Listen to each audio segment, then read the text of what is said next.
What's up, everyone? Welcome back to Every Week We Follow. A very special episode here. We are in the flesh. Together. In the flesh. I can touch him. He's real. Don't touch me. Don't touch me. It's weird. Home and away. Anyway, today we're going to be looking at Villa Bruges, massive home game. Probably one. I think we said this last time. It's the biggest other than the playoff final. Oh, God, yeah. Yeah. Today. This can get us through to the quarterfinals of the Champions League. Absolutely massive. But first, how you doing, guys? Yeah, I'm good, mate. Yeah. Welcome to my humble abode. Yeah. Weird, isn't it? 2 hour drive for me to get here, mate. I've got to say, we've just done some testing on some audio stuff. This is a decent setup what we've got here. Yeah. The most basic you could get. Yeah. But we tried all these like little mics and we tried all these different things. So these little things. Yeah, these little things. Tried all this stuff. Absolute rubbish. Yeah. All rubbish. So we'll come back to basics, but there are hilarious outtakes. Yeah, there will be some outtakes going on to shorts. It's a little testing. And also, just a quick one as well. We will be going live tomorrow night. After the game against Bruges. So about 11:30. I think I'll probably be around when I get home. So we'll be going live then. So do tune in for that one. So if you're a night owl, stay up and let's get into the Villa chat. Or if you're in, apparently we've got a lot of people in Philippines. Maybe I don't know what the time difference is there. So maybe so wherever we are in the world, set an alarm. Yeah, exactly. How you doing, guys? You good? Yeah, good, mate. I'm excited for the game tomorrow. Although I've been so caught up in it that I generally thought it was tonight. I've been very confused with time. I think because we're doing this here and I'm coming to Birmingham. Yeah. Have a go game. Yeah. Usually it's then on that evening, but I'm coming a day early, staying over the brothers. So, yeah, I'm looking forward to it, mate. I am nervous because I don't know. There seems to be a lot more riding on this game for us than it does for them, and they had a great result against Atalanta, didn't they? Atalanta in the last round. So. Well, this is the thing I was saying just before we came on. I was saying that they did this. They managed to do this against Atalanta. They won 3-1 away from home. Atlanta's a very difficult place to go. Yes, I think Atalanta had the player sent off. You still got to do it though, you have. And I tell you what, that first leg could have gone very differently. Well, as fantastic as the result was, 3-1. It wasn't a 3-1 game, was it? We've had two. I just hope we haven't used all our luck up in that one game because, don't be wrong, the own goal was a great piece of play from us, but the penalty is, I think that's a little bit kind of just a mistake on their part. They had a brain fart, didn't they? As they said. Yeah. Well, I think sometimes we're due a bit of luck. I think we've been very unlucky this season. Well, not unlucky, but just we haven't quite had luck. It's not been unlucky, but goals for offsides that are basically like a pube offside. It's just things are ridiculous. You're right. I think it's one of those where we've been.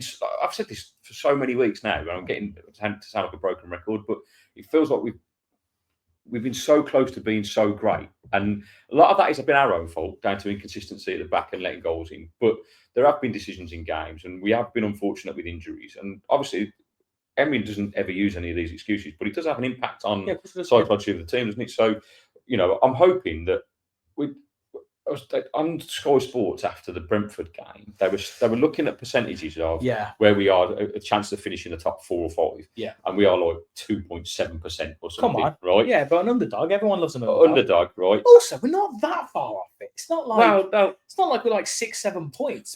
But even it was. I think it was Lee Andrew said it. He said basically that's because we played a game more than two games more than the teams around us. But we've got the points on the board. But as we said in the last show, we've got to play those teams around us. So ultimately, it's in our hands. As is this game tomorrow. It's in our hands to go out there, and if we can turn that corner. And as I said in the last episode, there is always a team at this point of the season in that top half that goes on a run. Yeah. Let that be us. Let that be us. Yeah. Because and it doesn't matter about performance or anything like that now. It's just let's just get the job done, man. Just grind it out tomorrow. We've got a 2-goal advantage. Don't be stupid. I think it's not going to be a 0-0. Well, they're going to come at us. Well, it's not going to be a 0-0. No. That first goal is going to be so important. Yeah. Well, if they go 1-0 up in the first half, pressure's on, squeaky bums on. The fans will get nervy. We know what Villa Park's like, Goes quiet.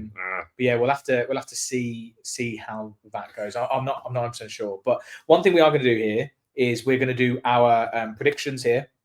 And then we're going to So do something slightly different, right? Yeah, ever so slightly different. So So- usually we would do our predictions, and then we would show you on the post-match what our predictions were. Yeah. What we're going to do is we're going to write down our predictions, and at the end of this episode, we'll reveal our predictions. So get your predictions down in the comments. In the comments, yeah. If you want to see what our predictions are, you can either like skip through, Or you can just stand watch around. just watch us drone on for about 10, 15 minutes, whatever this is going to be. But I'm gonna write this down. I'm gonna hide it away from you guys. Yeah, don't copy me. No peeking. Have your own opinion, mate. No peeking. No peeking. Right. I could do something for him. No, it's all right. Okay. I'm gonna go. I'm gonna write down the aggregate at the bottom as well. I need to work out. Oh yeah. Okay. So that would be. Don't say it. I'm just got it off my head, mate. This is brilliant watching for everyone. Yeah. Just complete silence of us writing on pieces of paper. But we'll put these down here and we will There they are. review those. Signed, sealed, delivered. Review those at the end. The first thing we want to go on to is just onto our lineups. Predicted lineups. So, Gaz, Strap yourself in. Here do we you wanna go. take me through. Hang on. Oh, technical issues. There we go. Yeah. Take me through your lineup if you can see it on that screen. I can. Forgive me for getting a little bit closer here. So I think I'm going to get comfy. I'm going to set myself in. Let's get the legs up. Right. God, I need my binoculars for the screen. Where's that binocular guy when you need him? I'll tell you, mate. Right. So you've got Olsen in goal. So let's just take us through that first. Well, I just because I don't know if Emmy's fit, and there hasn't been much. You're basically saying if he was fit, It's Emmy, yeah, but there's been nothing said so far as of today recording. So if Emmy's not fit, obviously Olsen, and I think he kept a clean sheet. But if Emmy's fit, obviously it's Emmy all the way. I am in the I'm not a lover of Olsen. Let's be fair, but I'm just going on what's been said. And if Emmy's not fit, then don't start him because we need him for the winning the game. So it's not worth risking. Yeah, we don't want to risk him, but at the same time, we don't want to lose this. But then I am traumatised from Olsen and the Olympiacos game where he punched the ball into his own net. Right. Okay. Explain that one to me, you Swedish number one. Right. Big Swede. So, yeah. And the back four is basically the same as what beat Brentford. I think they had such a good game, that it'd be a shame to disrupt it. However, I think Emery probably will. I think he might play Cash. Big effort, though, mate. It was a big effort. Like, they might be quite tired. Well, maybe, but I also think it galvanises you. And most of the Villa squad have said throughout the season we prefer it when we're playing twice a week because it kind of gives us that momentum. Yeah, I remember Cash. And the Sassy after the game, was talking about Wednesday instantaneously in his post match conference, and he has basically. The passion he showed against Brentford, I want that in my team, mate. That's what we're going to need tomorrow. We're going to need players up for it who are going to hit the ground running. So he keeps his pace for me. Mings, I thought, was excellent as well. And Dean, you kept there. Like Brentford quite. I think he'll do the same. Yeah, I want more chest pumping, banging, all that kind of stuff that they're doing. Yeah. It's like a basketball match. Yeah, absolutely, mate. Like, gear it up because that, for me, will get you over the line in this latter part of the season because it's who wants it the most. And so playing with that desire just warms my cockles, man. It's a lot of stuff I love to see. And I think what I was going to say then. Yeah, I kept it clean, right? For now, another page, right? And Dina, I thought was outstanding again, like against the biggest threat for Brentford. And I think Bruges' biggest threat comes from those wide areas again. They've got a couple of players with pace that I don't ask me the Club Brugge's name. I'm not going to go down that, but they caused us problems in the first game. And if we can keep it solid and not concede the first goal, then I think we win this game quite comfortably. Yeah. I think he'll stick with McGinn and Tielemans in midfield. I don't see that changing unless. I mean, don't get me wrong. I'd quite happily swap out McGinn for Kamara. I just don't. Again, with the games we've got coming up, I wouldn't want to risk Kamara. We need him fit. He's the catalyst. And actually, when he came on against Bruges in the first game, we created the third goal for me. I just love him. And if he's fully fit, then fine playing. But he came on for a little bit there, didn't he? He came on for the same. And so I think Emery's not stupid. I think he won't rush him back. So I'd stick with that. Would be my starting pair where they are. But this is what I want to see for the attacking lineup, mate. We haven't seen it yet. Well, Rashford, Asensio, Rodgers. We have, haven't we? When? What game? We've not seen that. I'm sure we've seen that. No, I'm sure. No, we must have seen that. If anyone knows if we've seen Rashford, Asensio, Rodgers, FA and Cup. Watkins started. No, up it front. wasn't. No, it wasn't. Because Oh, Rodgers didn't start in the FA Cup game. I'm thinking. Mate, I'm convinced on this. I think I've seen it, but with Ramsey on the left, maybe. I don't think I've seen it But with they haven't. all three. I think they may have been on the same pitch, but I don't think they've started a game together. Okay, interesting. So let us know in that. I'm pretty sure on that. But if I'm wrong, then I'm sure one of you lovely people in the comments will go, God, stupid, don't know anything about the Villa. Make your bed. You fat, podgy old athletic bloke who can't run upstairs. Yeah. Give me another video to make people, right? And then obviously it'll be Watkins up front, and hopefully, I don't know. It's actually like I thought the whole. I thought obviously at the time I thought it'd be good that Duran left, and I was like Watkins will be our man, and he'll. But it's actually like kind of a bit sad, a little, because it's like, well, he's going to start every game. Yeah, he's not going to not start it. Yeah, it's took a lot of competition. And and like I said, he's scoring. It's just not taking all his chances. He could easily have a lot more goals. But, and so it's kind of, it's a bit sad. It's a bit unexciting. I agree with that. And he hasn't been the same. He hasn't played Rashford there either. I thought he might try Rashford. Intentionally, he could have done. Yeah. No, it's because he's kept him to that position, hasn't he, outlet on the left. So, no, I mean, Watkins for me, like I was hoping that once Duran left, we'd see him really kind of flourish and just do that, but he hasn't. There's something not quite right. I don't know what it is. It's the confidence, man. But we've talked about this in the last episode where it's like the continuation of him being slightly in the wrong position or slightly making the wrong decision, like with his finish or whatever it is. Like he's not. He just that's confidence, though. But it's driving the same with Bailey. But that's what I'm saying. So I could almost understand that while Duran was kind of on his on his toes, kind of like gunning for his position. But the moment he left, that should have been right. I'm the main man now. Now this is Emery showing more faith in me that I'm the main striker. Now it's time to produce, and it just hasn't happened. No. And I know everyone will get on me and go, "Oh, well, he scored 14 goals this season." He's like, that's the third season in a row he's got those kind of digits, which is great. But it's the same with that stupid set piece statistic. Yeah, do you know what I mean? I know. How many chances to score 13 goals? Do you know what I mean? Like, but they all I mean, we could talk about that forever. Yeah, we could. So just onto my lineup. So I think it's actually largely the same. I think it's only Kamara that I changed, and obviously put Emmy in because I was like, if he's fit, he plays. I think Kamara will start this game. I think he wants that solid base to just build upon, keep it tight at the back, try and catch him on the counter probably. So I think he will start Rashford, he will start Asensio and Rodgers. He could, I mean, he's not going to, but he could start Marlon. But he's not going to for whatever reason. He can't start Marlon to Champions League game, mate. For fuck's sake! Fucking hell, yeah. Oh, ignore me. I keep doing this. Where Disas is cup tied. Marlon and Garcia cannot play in the Champions League. Right. And he knows that. I do. And I hope Emery does. I've just noticed we've got Brentford analysis at the top of there. Oh, my God. This is going brilliantly. Anyway. But mate, it's all about the mistakes. It's not about being perfection. It's because this one's got the right one. Yeah. Whereas the other one that didn't. Anyway, thanks for pointing that out. Yeah, well, no one else was going to notice that. Hopefully. There'd have been someone. Come on, someone would have put something in the comments. But anyway, so what we wanted to now talk about a little bit was like European nights at Villa Park. Yeah. Past European nights. Well, I tried to do some research on this. As Gary keeps calling it, Chat GTP. Rather than GPT. And it's a magical thing, the Chat GTP. In terms of, I just wanted to, because my memories, I'm getting old now, and there used to be a time, mate, where I'd remember all Villa's results. Like I could just pluck them out the sky. And now in my 40s, I think it's early onset Alzheimer's or something. I don't know.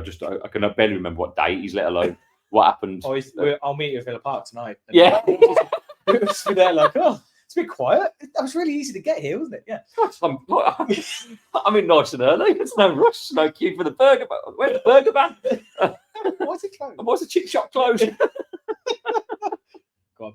Anyway, so I kind of vaguely remember the last one I went to, and I think it was Rapid Vienna, and it might have been 2010, and I'm not sure if we...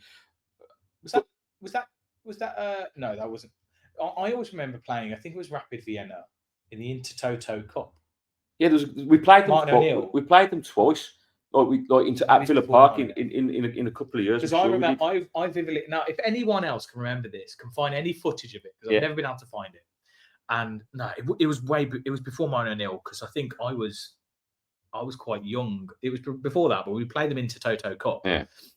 And I remember one of their players running through on goal, squaring up, hitting it, shooting past our keeper.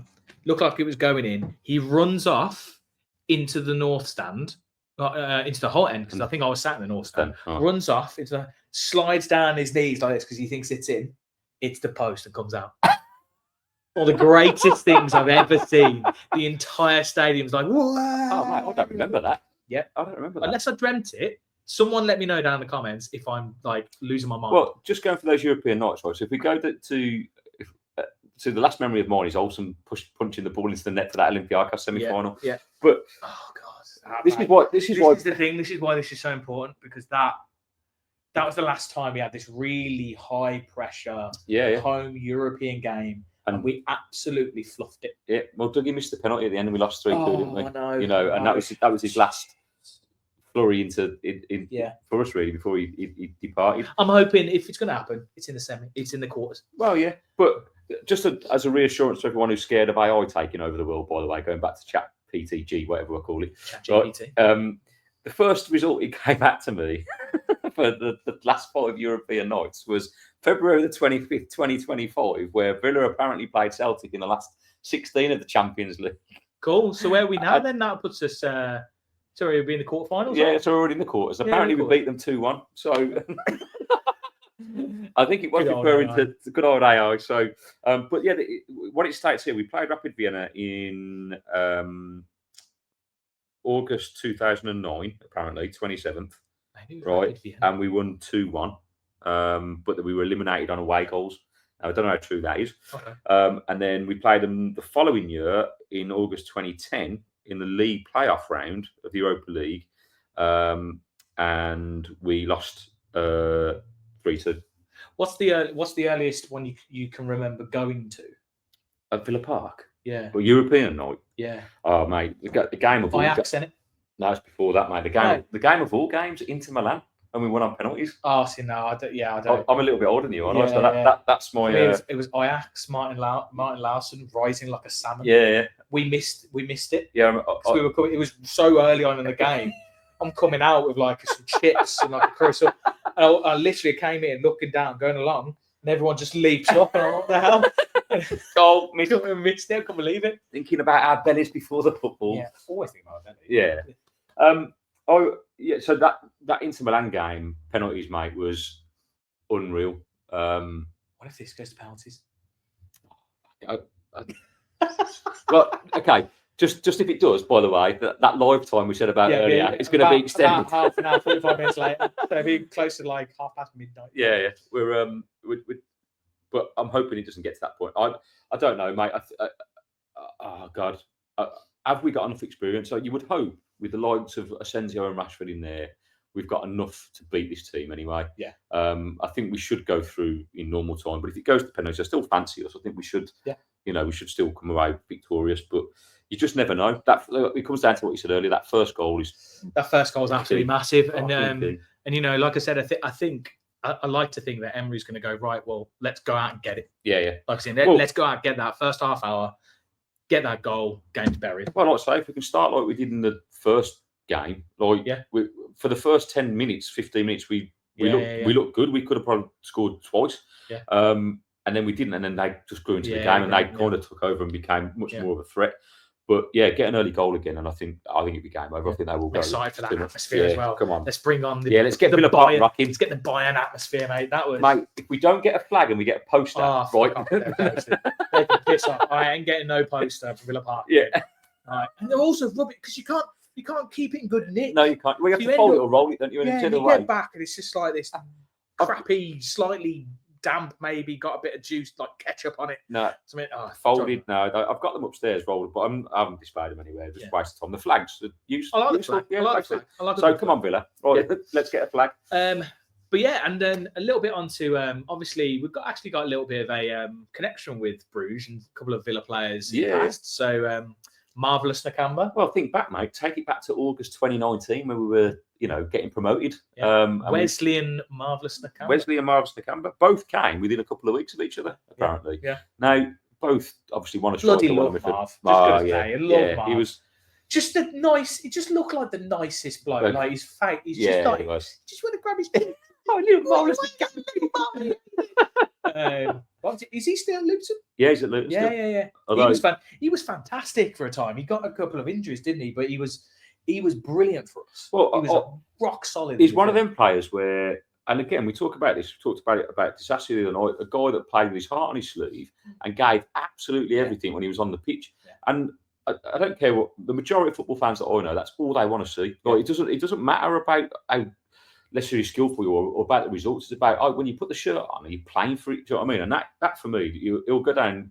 I think most Villa fans will go. He's one of their favourite players that's done the shirt because particularly in that first season where we just about stayed up. Yeah. That was a massive season. He was part of that midfield that kind of kept us going. Yeah. Wesley, on the other hand, started slowly, didn't he? And he got going. It was a little bit so like obviously when we signed Duran, I think I was like, is this a bit of a Wesley thing going on? It's similar stature, type of player, big, powerful guy, and he was a bit wild, a little bit of a wild card, and he just couldn't really get going, did he? And then he started to get going, and then the inevitable double ACL game. That game at Burnley, we won the game, but it cost 2 ACLs, and Tom Heaton did it, and then Wesley got his, and that's why I've always hated Ben Mee. And when he got sent off for Brentford last season against us, it was like full circle. We win the game 2-1. You got to feel for him though, because I think psychologically it massively affected Ben Mee as well. Well, not as much as it ruined Wesley's Premier League career. Do you know what I mean? Because he was out for so long, and he just wasn't the player when he came back, and he ended up selling him.